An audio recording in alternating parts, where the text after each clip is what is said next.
తిరుపతి బైరాగి పట్టణకు వెళ్లినటువంటి deputy CM Pawan Kalyan తొక్కిసలాట జరిగినటువంటి ఆ ప్రాంతాన్ని పరిశీలించారు.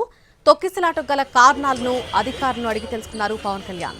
తొక్కిసలాట అసలు ఎలా జరిగింది, ఘటనకు దారితీసినటువంటి కారణాలను డిప్యూటీ సీఎంకు వివరించారు అధికారులు.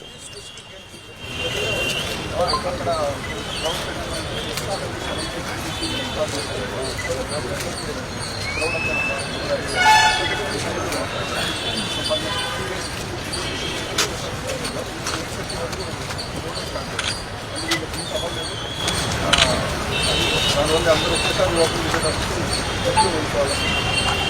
ముందు